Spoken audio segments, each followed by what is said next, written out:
Salut les Ponavos, on se retrouve aujourd'hui pour un bilan. On est au mois d'avril et je vous fais le bilan de février. Tout est normal, ne vous inquiétez pas.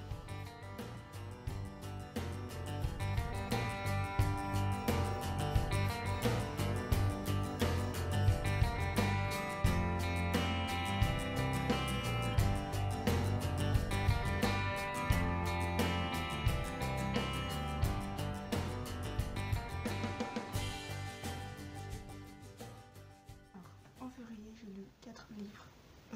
J'en ai que 2 que je peux vous montrer. Alors, au mois de février, j'ai participé aussi au challenge Petit mois, petite lecture d'Audrey de la chaîne Le Souffle des mots. Et j'ai décidé en même temps de ne lire que des nouvelles. Alors j'avais prévu normalement de vous faire une autre vidéo sur qu'est-ce que la nouvelle, enfin vous faire un genre de vidéo sur le style de la nouvelle. Sauf que je ne l'ai pas encore préparée, donc je ne peux pas vous la faire. Mais c'est pas grave, j'ai encore d'autres livres qui rentrent dans cette catégorie, donc je vais pouvoir préparer la vidéo pour la prochaine fois et continuer à lire les nouvelles pour vous les présenter. Donc on va commencer tout de suite avec Les Confidents et autres nouvelles de Philippe Claudel. Donc ce que j'ai pensé de ce livre, c'est des nouvelles, franchement c'est des nouvelles, donc c'est vraiment très court, hein. L'auteur a vraiment très peu de temps pour nous surprendre, pour nous raconter une histoire et pour nous surprendre, je l'ai déjà dit. Donc tout se passe dans la chute évidemment, sinon il n'y a pas de... C'est trop court pour qu'il y ait beaucoup d'action dans la nouvelle en elle-même. Et ça me rappelle mes cours de fac.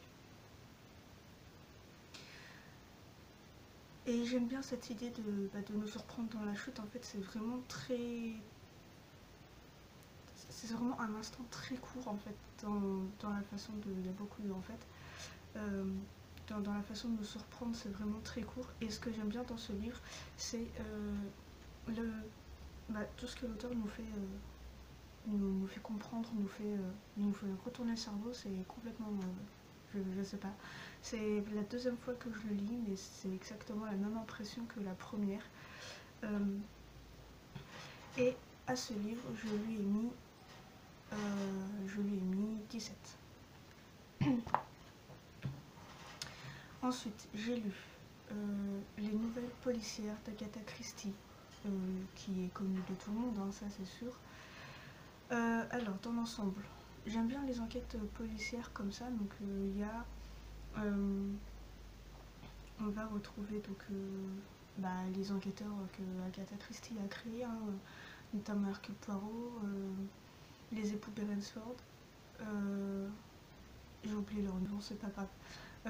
Ce que j'ai pensé de ce livre, alors dans l'ensemble c'était plutôt cool parce que j'aime bien justement ce genre d'enquête policière comme ça. Le problème c'est que celle dont je ne me souviens pas son nom, une vieille Miss Marple, c'est ça. Et donc j'ai pas trop aimé sa façon de raconter l'histoire, c'est trop indirect en fait. Elle raconte vraiment, c'est telle personne a dit ça, telle personne a dit ça. Et je sais pas, j'ai pas trop accroché, mais j'aime bien le fait de résoudre les enquêtes, quoi, et comme celle d'Hercule Poirot en fait, où on est vraiment avec lui dans l'action, on est vraiment avec lui dans sa façon de résoudre. On a les éléments en même temps que lui, donc on peut pas vraiment avancer. Enfin, on essaye de d'élucider l'enquête avec lui, alors qu'avec les époux Beresford et Miss Marple, si je ne me trompe pas, c'est plutôt l'inverse en fait. Ils nous racontent une histoire et on n'est pas avec eux, on est dans leur salon, on écoute l'histoire et voilà.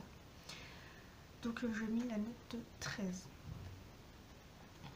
Ensuite, encore une fois, vous allez en avoir marre de ce livre si ça continue. J'ai lu Chance ultime d'Emeline Cuny aux éditions du Panthéon. Donc ce livre, vous vous en doutez, j'ai très bien apprécié ma lecture et je lui ai mis la note de 18,5. Alors 18,5 parce que je n'ai pas pris que mon avis en compte, j'ai pris celui de mon amie Coralie aussi, dans le sens où il n'y avait pas que du négatif non plus, hein, mais c'est quand même 1,5 qui manque, mais c'est pas grand chose.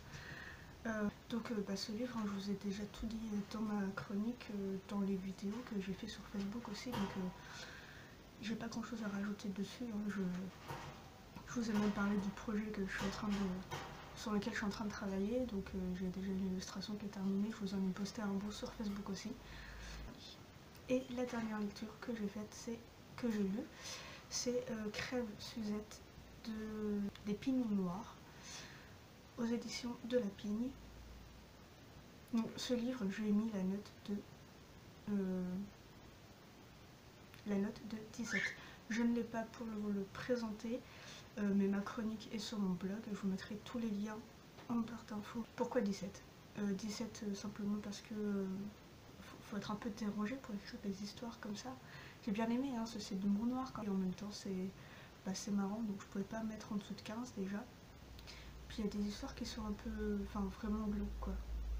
C'était vraiment très, très spécial comme lecture, mais j'ai bien apprécié, donc ma chronique en témoigne. Donc je vous mettrai aussi le lien dans la barre d'infos. En ce moment, qu'est-ce que je lis? En ce moment, je lis, comme je vous l'ai dit sur Facebook, Les Forces de la Vengeance de Thierry Schmalz, que j'ai revu d'ailleurs au salon du livre, à la fête du livre, à Bouxières-aux-Dames. Bon, on a discuté, hein, il m'a demandé ce que j'avais pensé du début de ma lecture, donc je lui ai dit que j'avais lu que les 2 premiers chapitres pour l'instant, ce que j'en avais pensé, que j'avais eu un peu de mal à me situer dans l'histoire, si on était dans le futur, dans un futur proche, dans un futur lointain, si on était dans l'époque actuelle, mais avec des connaissances scientifiques un peu plus développées. C'est de la science-fiction. Je lui ai dit que j'avais fait la comparaison avec Star Wars, parce que c'est à peu près la même chose, hein. Et d'ailleurs j'en étais pas loin parce qu'il m'a dit qu'il aimait bien Star Wars, que je me suis pas trompée dans ma comparaison. Donc voilà, en ce moment je lis un de ses livres. Vous aurez mon bilan d'avril en mai, normalement. Ensuite, les challenges. Donc le challenge petit mois petite lecture, je viens de vous en parler, donc j'ai fait 4 lectures, c'est pas énorme, mais c'est déjà bien. Il y a un autre challenge aussi que j'ai oublié de préparer pour vous dire où j'en suis, c'est le challenge ABC que j'ai vu sur la chaîne Le Bazar des mots elle a partagé ça en début d'année. Donc le principe c'est de prendre chaque lettre de l'alphabet et à chaque lettre correspond un nom d'auteur duquel on doit lire un livre. Donc je dois faire ça sur toute l'alphabet, mais je ne l'ai pas encore préparé, donc je ne sais pas où j'en suis dans ce challenge. Est-ce que je l'ai bientôt terminé ou pas? Le challenge Goodreads. Ça va, ça avance bien. Je suis pas loin des 20 livres que je me suis fixé, donc je vais encore le dépasser. Je vais peut-être augmenter, la barre. C'est tout pour cette vidéo. Je vous dis à bientôt. Bye bye.